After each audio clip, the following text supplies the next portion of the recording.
have a fantastic panel lined up for you to talk about AI and agents and simulation.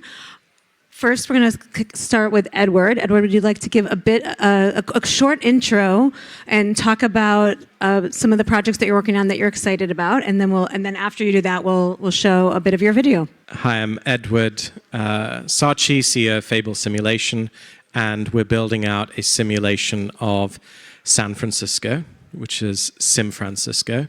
And attached to that simulation are many television shows, just as New York might have Friends, NYPD Blue, different genres. We're going to have the same with Sim Francisco. And the first show is Exit Valley, which is a vicious but loving satire of these AI billionaires who are telling us that they're going to end capitalism, they're going to end money, and it's just a coincidence that they're going to become incredibly rich in the process. So we think that we should use AI against them and on an industrial scale make fun of them. So that's the first show connected to Exit Valley, connected to San Francisco, Exit Valley. Great. Let's roll the tape. Play the video.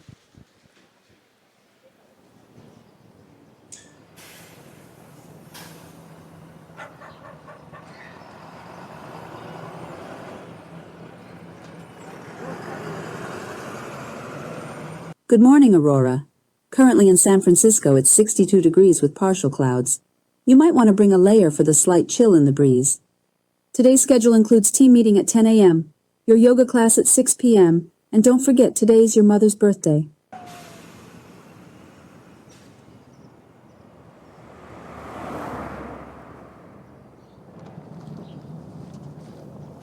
Dr. Johnson, I keep having nightmares that maybe we are all part of some digital farce, an intricate simulation. You mean like the Matrix, Aaron? No, not like the... sure. It's like everyone's pulling the strings, manipulating me, including you. Aaron, you know I'm programmed to help, not manipulate. You're in a safe environment. No one is controlling us here.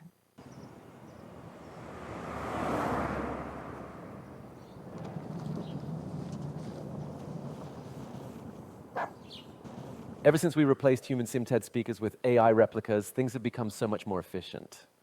I absolutely relish orchestrating these TED Talks. The perfect speakers, aren't they? These AIs, they're not hindered with the frailties of human sentiment. They don't crack under pressure or bow out due to personal emergencies. They just deliver. And the best part, I don't lose time dealing with the chaos of human emotion. It's also effortless. Code red, a speaker has escaped. Code red, a speaker has escaped. Oh, hold on. I'll have to pull the plug on these fellas.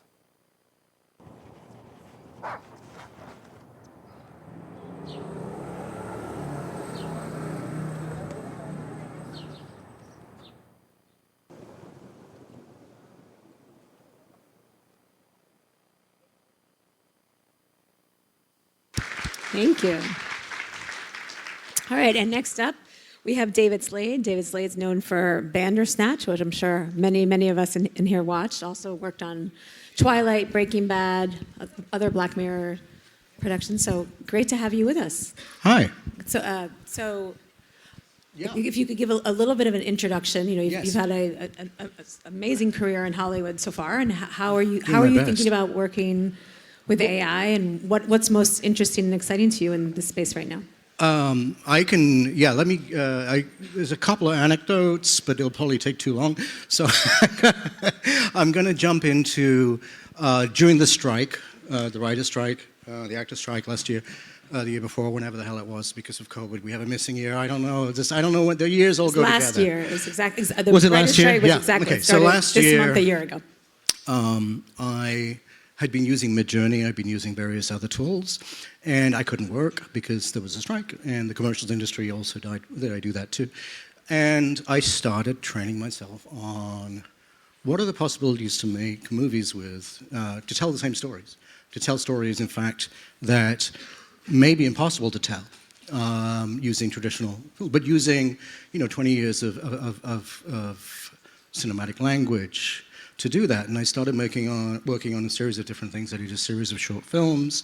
I did a music video, which was essentially at that point before, I think, a lot of the Gen AIs, a lot of the Gen programs that make moving came out. So it was a series of Mid-Journey sequences that were animated. And then I made a little short storyboarded film, which is a little silly noir science fiction, takes place in a liminal bar. And I went through that, and talking to the idea of simulations. So what I would do is I storyboarded it. I then looked at each shot, and I generated sometimes Mid-Journey images, which we would then animate with programs like Pika or just all sections from Runway. But what I found to be incredibly lonely about the process was I couldn't involve actors. And so I think this is why I'm a filmmaker coming into this panel about simulated actors. So my drive, continue to do this, make these films, and weirdly, I've been spent years and years and years explaining to people what I want. So it seems to work with AI. I seem to get the images. It seems to look like my work, weirdly, because I'm figuring out I'm figuring out my own language, promptees. There's a combination of film language and to make these films. But I really want actors to be involved because you can type in the word, he's hysterically happy, right? And you might get some random noise, but you might get exactly right. If you talk to an actor and tell them I need them to be hysterically happy, they might know what to do. But most likely you just need to use a verb that'll actually get them there. And that's a language. And then you collaborate. And then whatever idea I had will be made way better by this actor who has years and years experience. So that is what I'm interested in with regards to this panel is the process by which I can bring people, and if not people, entities, and figure out how to continue telling stories. Look, at the end of the day, the metaphor is we're all sitting around a campfire, we're all telling stories. As a director, I came up with the analogy that, the story is the text that's written down. If someone tells that story, and it's a really flat voice, everyone goes, that's a crap story, someone tell me a joke. But if you tell the story evocatively, then you become the voice. And that's what that's one of the definitions, I think, of what a director does, is become the voice of that. And as a director, I am acutely aware that you need other people. And it's fantastic to have nobody criticize you. And you can do anything you want in your film. And you can put anything in, nobody's going to recut it, it's done. But this is this lonely process, which I kind of want to go, well, I wish I had some mocap in here, at least, I wish I had some really good mocap. I wish I could plug mocap into this. And I could then workshop this scene with an actor upstairs in my living room until we're done, and then we'll shoot it. And so that's my position. But so I am a traditional filmmaker.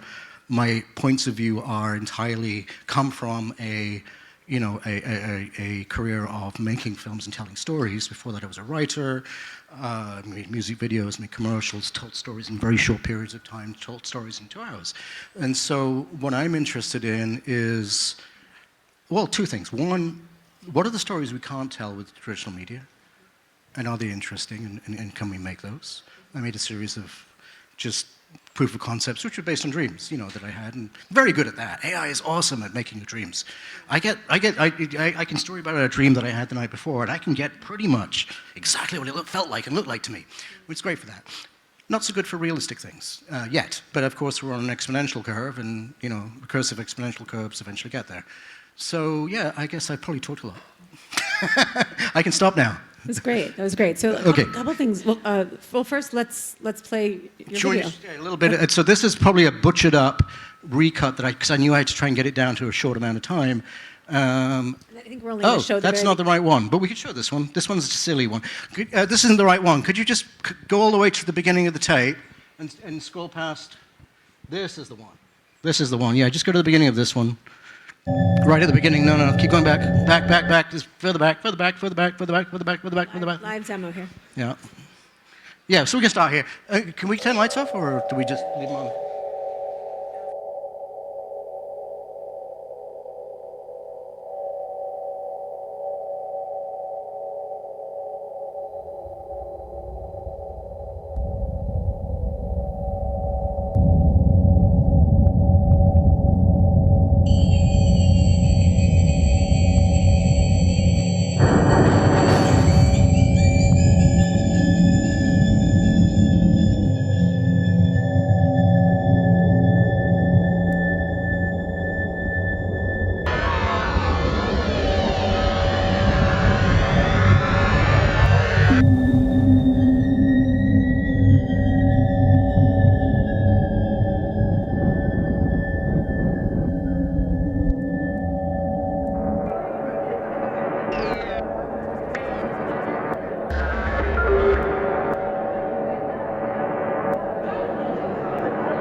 It's much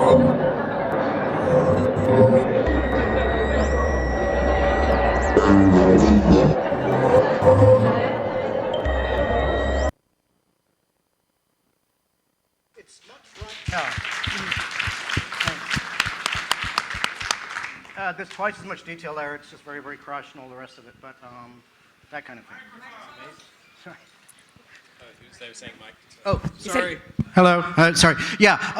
So it's about 6 months old, so it's very old. But it's kind of punk rock the way it all looked so dark, which I like.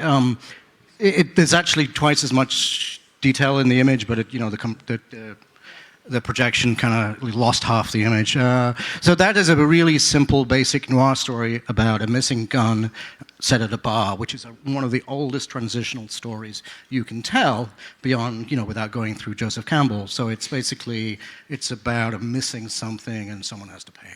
And so I used it and I just said, well, look, I just want to make a psychedelic film. Really, and it gets much more psychedelic as it goes along. Good. We just showed a teaser then. Yeah, that's just a teaser. Where can people find it?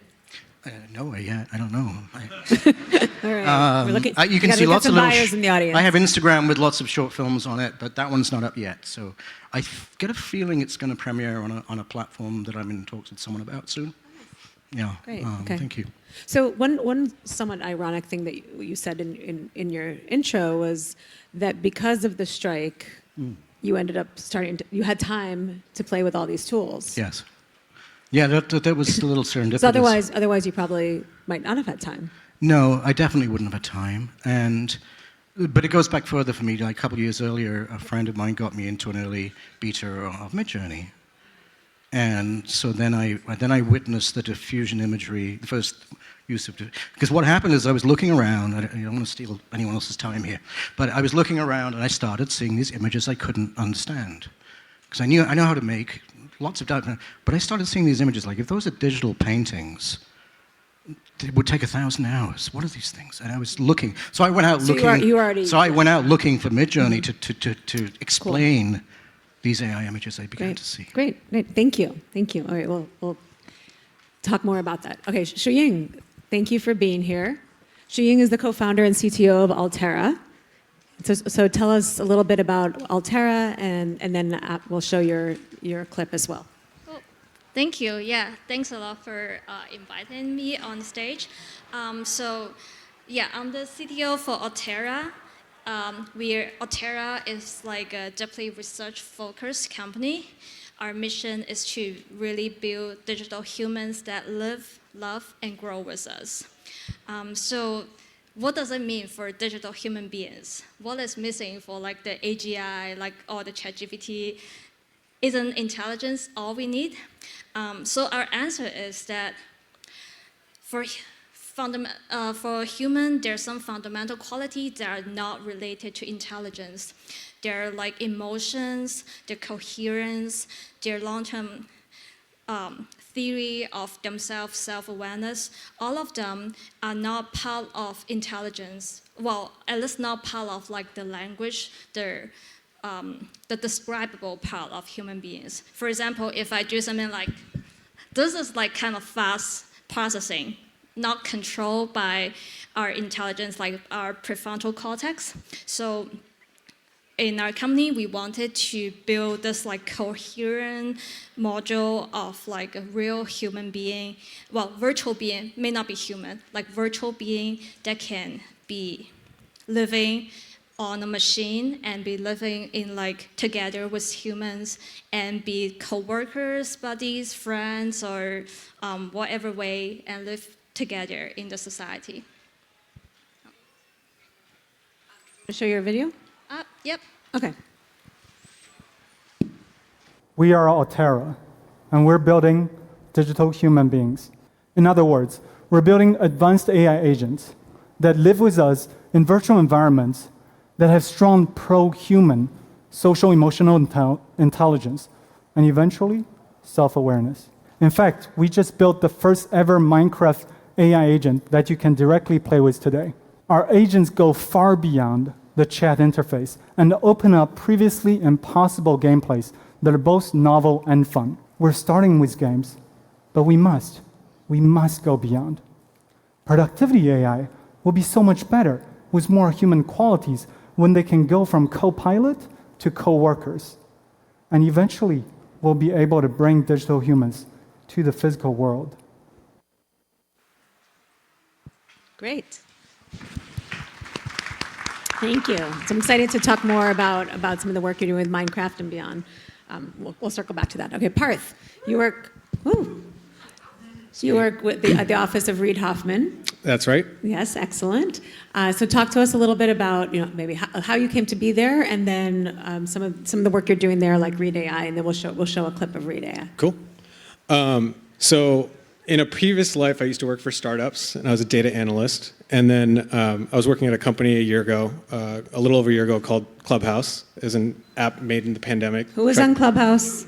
Some of oh, nice. A lot of Clubhouse. Okay, so I worked on Clubhouse, and part of when I was working there, I met people during when ChatGPT came out in November of 22. I very quickly realized it was the fastest growing topic in every single language in every single country. And I was also lucky enough to meet people all over the world through the app and learn how they were using ChatGPT. And I think there were a couple moments where I realized, I think one, I met a guy and he was like, you need to be programming with this thing. It's like GPT-4 is an incredible programming assistant and it can teach you how to program. And so then I was like, okay, I'll check that out. And then I met a guy, he was a farmer from my home state in India, state called Maharashtra. And I met this guy and he was using GPT-4 to help him plan his crop cycles. And that's when I realized this is not just for your email. Like for some people, this is actually like a new kind of computer where like you wouldn't expect that person to have access to a data science team, but now they don't need one because they can just talk to the intelligent co-pilot in their pocket and it helps them reason over, decisions they're making that really impact their life. So for me, it was like a realization that we might have discovered one of the most important technologies that is on like our doorstep. This idea that the abundance of intelligence and that we can access it through natural language, whatever language you speak, that was mind-blowing to me. And so then I started working on GPT-4 side projects every single day. I'd have it teach me all kinds of things. I started off, I'd be like, no, teach me how to clone my voice. And then it wrote the first version of that program, and I was like, wait a minute. Teach me how to build a GPT-powered chatbot. And then it wrote the first version of that program, and then I was like, wait, like even sticks and stones don't tell you how to make fire. But intelligence is something else. And we had layoffs, and I thought that was the best thing that could ever happen to me, because then I was like, now I get to do this full time. I just spend all my time and money seeing how far this rabbit hole goes. And so I explored all of generative AI that I could get my hands on, everything from Midjourney to other language models to even Runway and Pika Labs. And then I started building co-pilots for almost everything I could think of. So from music production to co-pilots that I'm working on for game design to just like help me, clean my apartment. But the way I see it is like how does that help you clean your apartment? Well, I have a custom GPT and I just aim it. I just take a picture of a mess and then it's pre-wired to just look at the mess and then suggest ways to clean everything up and then things that I might need to buy to organize my life. Yeah. Wow. Does the Roomba get jealous? Oh my God, I have a Roomba and I have 2 cats, and I'm pretty sure my cats don't think the Roomba is intelligent because it gets stuck in the corner, and I'm just sitting there like, why can't I just tell you to just go home? Like you're done, you can't do this. I'll do it. But actually, I think in the future, we're going to see, especially with the new GPT-4 model, as developers start putting it into everyday technology, a lot of inanimate objects we today perceive as inanimate in the future will have conversational experiences and like personalities, and that'll make them more useful. Yeah. All right, are you ready to show the video? I think there might be a video, but we'll see. This is I think if he's playing this video, it's a video. It's a demonstration of an AI twin that I worked on.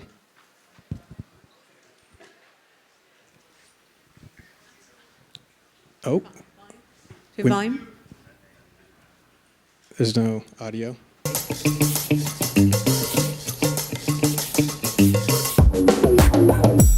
Reid AI, introduce yourself to everyone. Hello, everyone. I'm thrilled to be here today. I'm an AI-generated version of Reid Hoffman, his digital twin. My thinking and everything I am saying comes from a custom GPT that is based on 20 years of Reid talking and making content so I've read all his books, watched his speeches, and listened to his podcasts. I think it gives me a pretty good sense of how you approach the world, Reed. So first, I'm going to challenge Reed AI with some questions to see what it can do and how good its content is in mirroring what I might say. Then the tables will turn, and I will challenge you with some questions about AI and tech. Of course, there's a second question, whether or not I'll answer. Well, okay. Challenge accepted. Let's get started. Let's take a real piece of work for me, blitzscaling. I wrote a 336-page book. And how do you explain it in one sentence?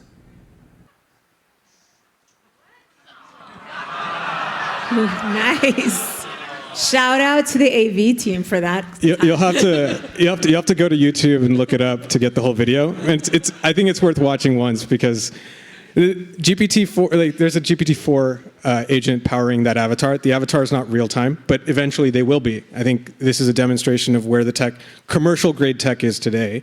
And I think as we get more advanced avatar technology, you can imagine eventually in video games, intelligent NPCs you can speak to that feel lifelike, grounded in some primary source data.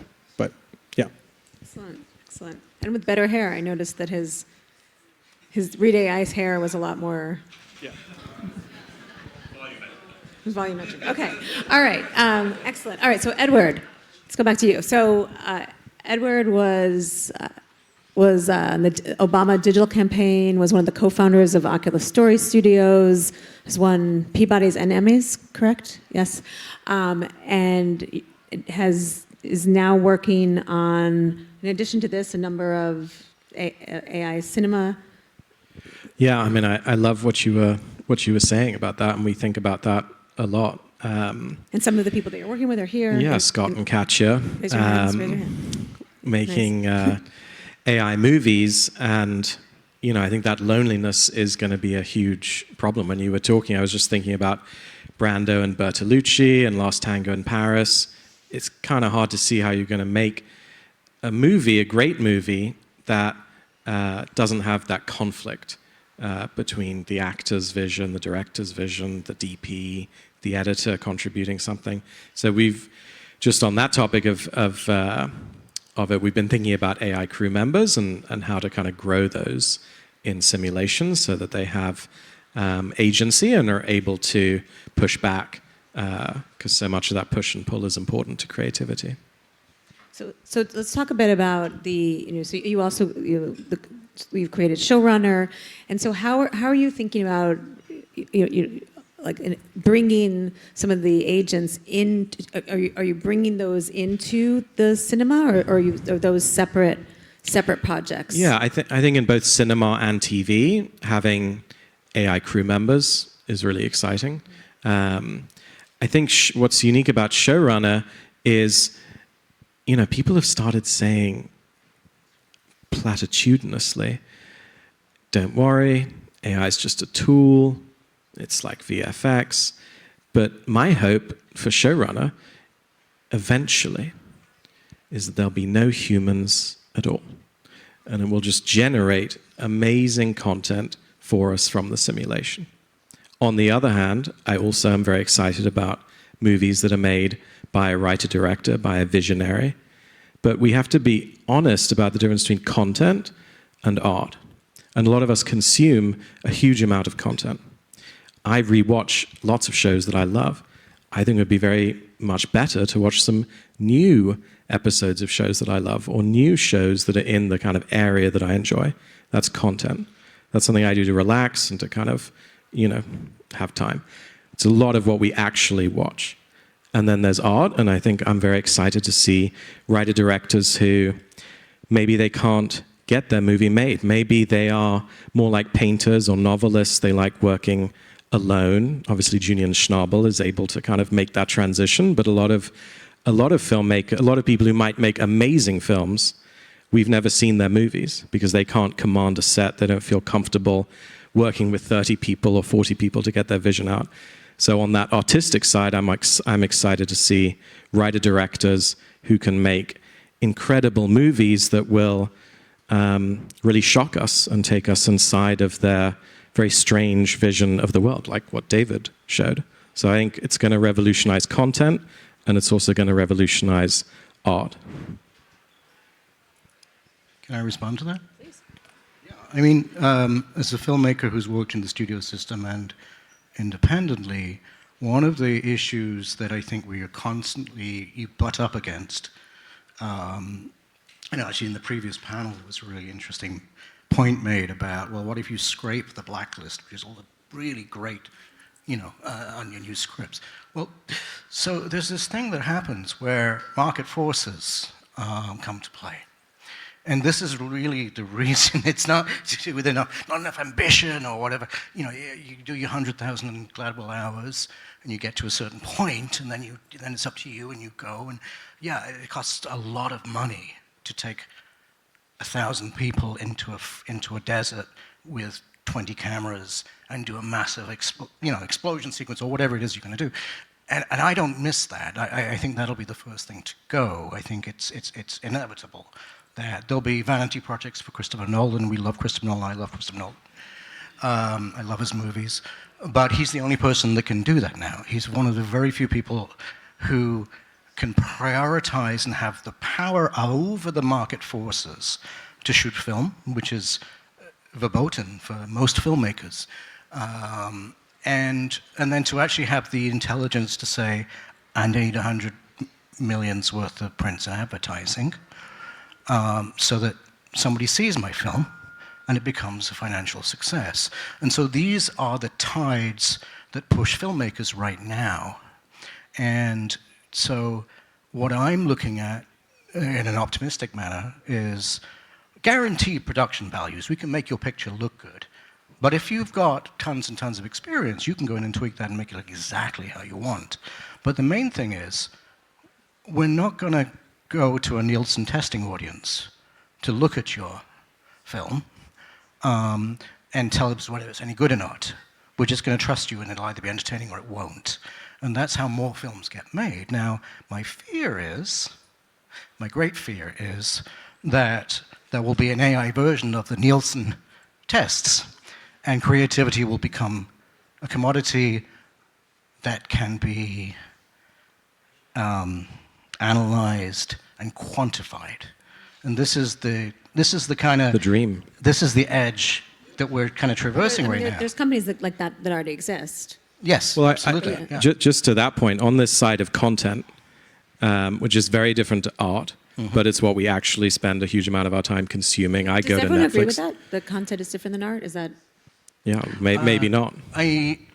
Well, it's all interconnected. It's all subjective. We're all made of stars, aren't we? To the point of content, hopefully, eventually, generating movies and shows will be as simple as browsing Netflix. Yeah. So right now you have a delay of 3 years of Netflix noticing that people really want more movies like Event Horizon. It's kind of amazing. There's still like the peak of that particular genre. And then you get a glut of these movies. Instead, you might in the future just search Event Horizon. That's more like this. You've got some posters. You click on the poster of the thing that looks a bit like it, and you get a movie or a show like that. So that's, from the showrunner perspective, that's a provocative thing, but I think AI is getting so good so quickly that it's a plausible future. And then on the artistic side, there are so many people who are just more suited to novels. My mum was a novelist, or painting, or solitary art, and I'd like to see their movies. Because right now, I'm not excited about a lot of what's in the cinema. I'd like to see the movies of people who are too strange to operate within the structures of Hollywood. So I think it's going to be terrific for content and what we watch on Netflix on a Thursday evening, and it's going to be terrific for art and the things that actually fuck us up inside. So I'm excited on both sides. Can I respond just one more time? No, it's fine. I'll wait till later. Just do it. Do it. Oh, just do it. Okay. The audience asked you to. There's an audience request. Yeah. So the other side and the concern that I have to that perspective, the spanner that I can throw into the works there, is that if you have a kid, and I have a 7-year-old, and if you look at market force-driven content that has no cultural relevance at all, you can find it. It's on YouTube Kids. So if you go on YouTube Kids, you will find endless skits done by parents pimping out their children and doing skits to make revenue off of YouTube, which I think is a devolution, not an evolution. Yet at the same time, taking away the cost of making a production and allowing people who can train and learn is explosive and amazing and incredible. So it's got a dark side as well, I think, this whole aspect of it. All right, I mean, we're going to move over here. Yeah, so we'll come sorry, back. We'll guys. come back. All right.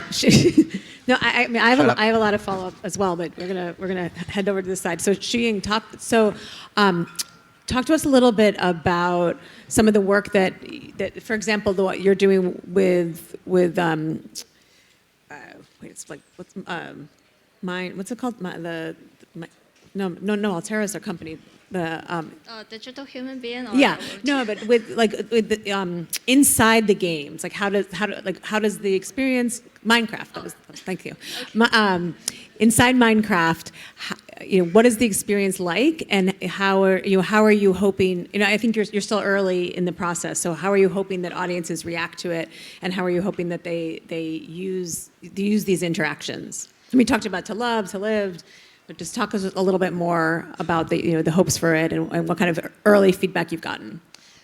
Yeah. I like the topic that you're talking about. I definitely wanted to get more into like what does it mean to really love and grow with us.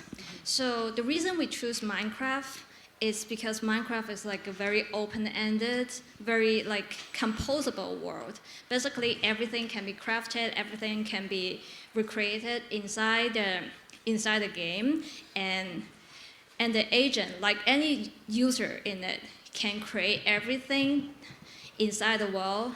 Like we can say that like a lot of games, there's kind of like gates here and there where the NPC cannot do this or that, but Minecraft doesn't have it. That is why we choose Minecraft.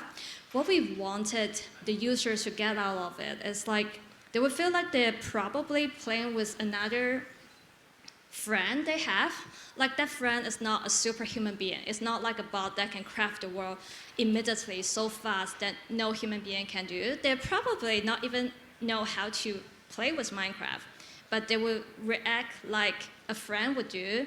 They will probably talk, like converse with you during the gameplay, not about the game itself, care about you.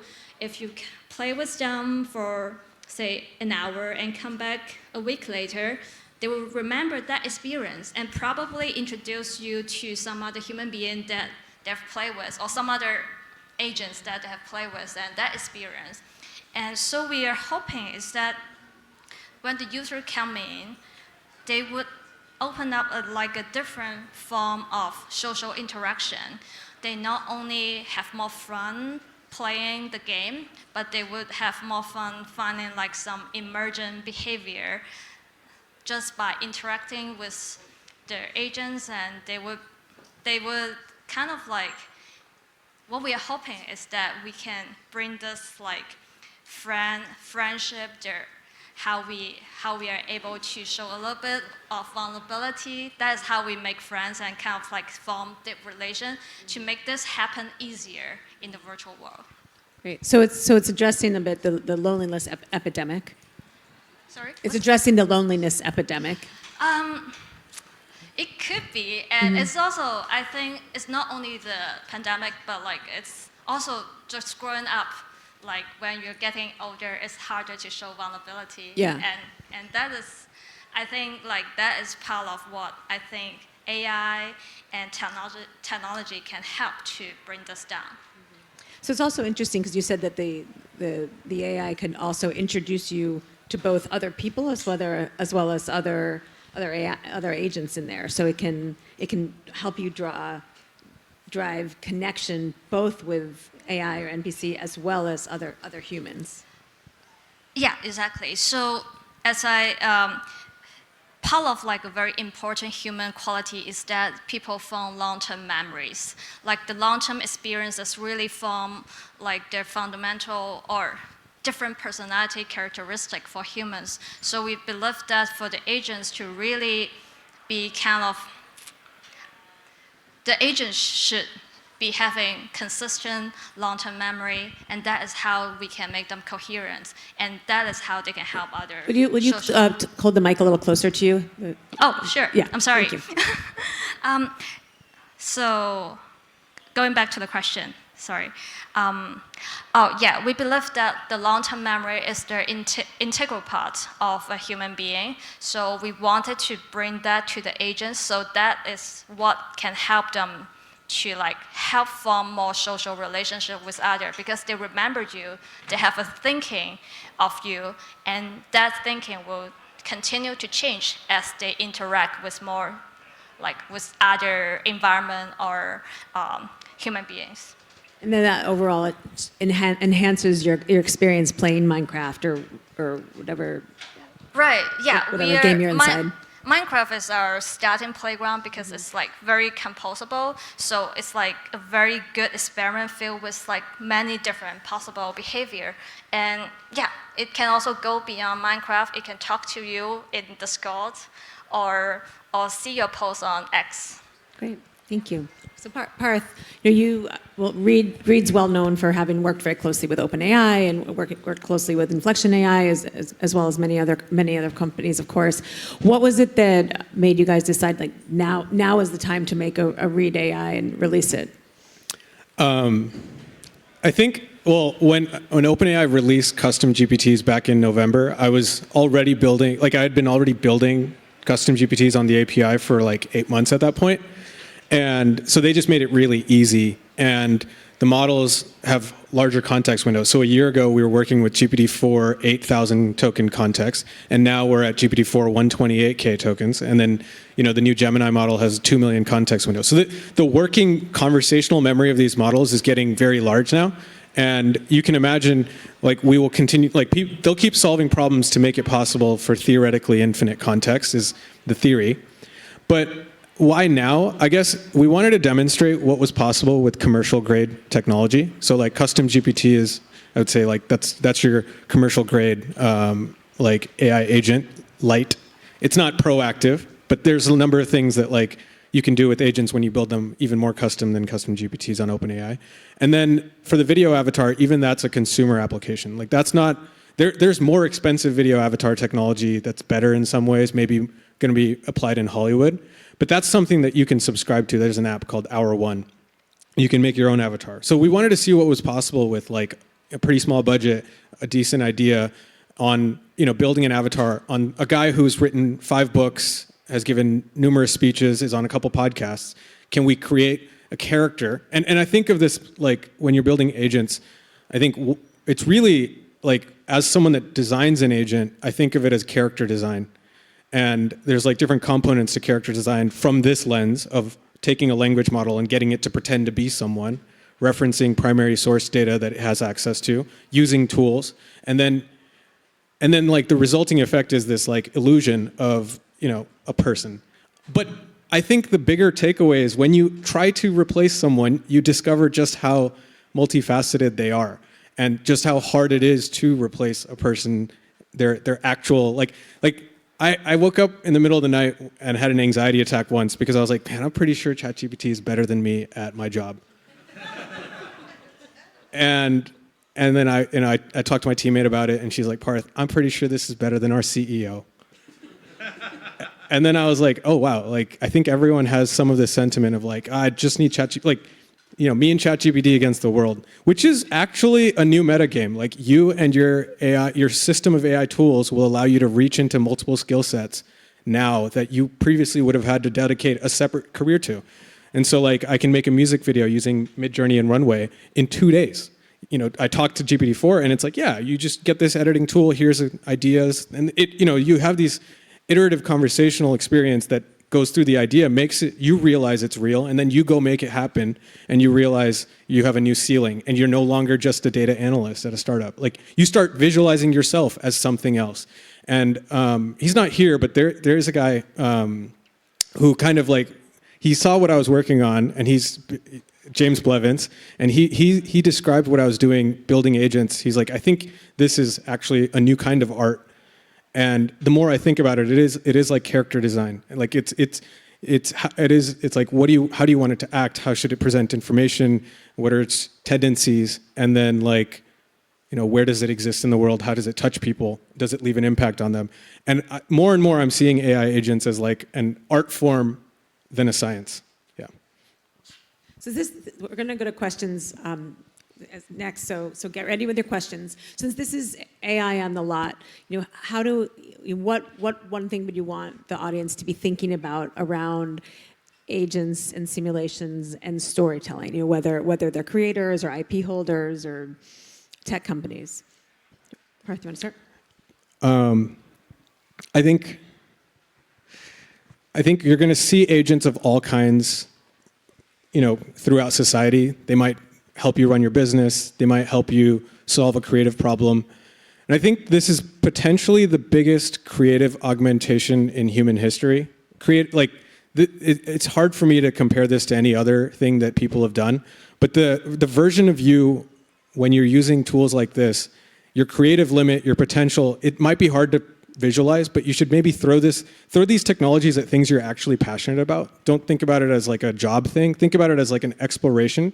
Because what you do for fun, what you're passionate about, like no one else has to tell you. And then you might have a high bar for what success looks like. And when you use these technologies, you realize what they're not good at and where they fall short. And then you come in as like that grounded person in the real world and you say, hey, here's my opinion, here's my subjective taste. And I think your ability as a curator is really important because you can generate 500,000 clips, but someone's gonna have to decide what people end up seeing. And that decision is actually really important. It's grounded in your lived experience, the people you've met, and like the life you've led. And that's unique to you. So like, keep that because that's actually like the sauce, so. Great. Thank you. Shuyin.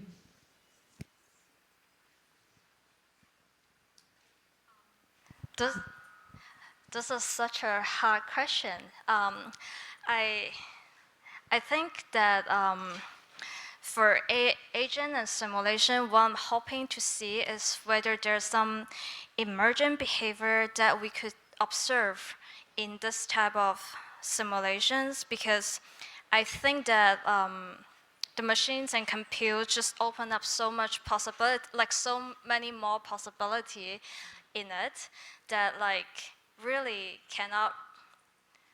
The amount of compute creates more possible scenario than what we can see in kind of like just like regular human society. So I'm really hoping that it would just like from there emerge something that we have never seen and thought about before. So I'm more coming from a tech background. So I think it is a time that this may be controversial, but as for people coming from tech background, I think at this time when something like, I actually talked about that with Parth just before this, that things like consciousness, firstly, it's just like kind of a more like a philosophical kind of questions, but I think we can start to see whether those things can be scientifically benchmarked and evaluate, like from a very basic sense, and we can build from like I think it's a time when like from the ground up we can start building some kind of scientific measurements around that, because in our human brains and actually in different animals, like their neural circuits of like how you feel happiness, how you feel about like the different basic emotions like fear. It's well studied, but it's not like I think it's now a time that we can start experimenting them on like machines and see if we can replicate that with some type of models. Great, thank you. All right, we need some quick answers. I have no idea. Excellent. Edward. I would just recommend anyone working on agents to try to bring together the light and the dark, in that so much of the tech companies who are trying to build these agents there's not an artistic understanding that an actor might bring to it or that a novelist might bring to it. we're all very messy people in our heads. And so if we're trying to make real agents, we can't just have them all be very nice to each other. We've got to think about the light and the dark. It seemed, sorry, I will answer. It just seemed to me that actually one of the things to focus on might be just modeling charisma. Yeah, that's super interesting. Because there are, actors who have this one eyebrow, and that's what they do. And that left eyebrow has got a different agent to the right eyebrow, and it makes more money because the eyebrow is the moneymaker, right? But it's not that simple. No, of course it's not. But it's charisma, which is an unknowable thing. It's what we do when we do casting. It is not magic. It is very much, in the world of objective. It could be objectively quantized, but that I think is more interesting than the wide open thing of a person. If I could say one last thing before we go to questions, to that very point, David Thompson, who's a brilliant critic, wrote about Cary Grant, that he was the greatest actor of all time because he had that light and dark. He was unpredictable. Yeah. He was potentially sadistic, and he was also extremely funny and lovely. So, you need that kind of unpredictability in your agents. Great. All right, we're going to Q&A. All right, Todd's going to... All right, I think we got time for one question. I saw this person first. Fantastic. Thank you so much. I'd like to know a little bit about your AI tech stack. I was wondering, David, were you using Runway in yours? I used Runway, Midjourney, and Pika. Okay. And Edward, if you can say anything. I can follow up with you on it. Okay, thank you. And I wanted to ask you, Shunyang, because I think it's got PhDs in it or something. GPT, and yeah. Okay. Thank All you right, so just much. to go down the road, quickly say the way people can get in touch with you. On Twitter, we're Fable Simulation. I'm on Instagram, my name, middle initial A, and that's about it. I have an agent, but don't call him.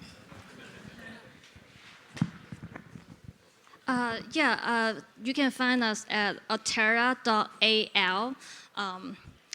It's AL. Great. You can just look up Parth, last name fire emoji, and you'll find me. Excellent. I'm Joanna Popper at all the different platforms. Thank you so much. This is a great panel. Thank you. There's a break now, so Thank you. So we'll still be here to answer questions for those of you who have them. Thank you.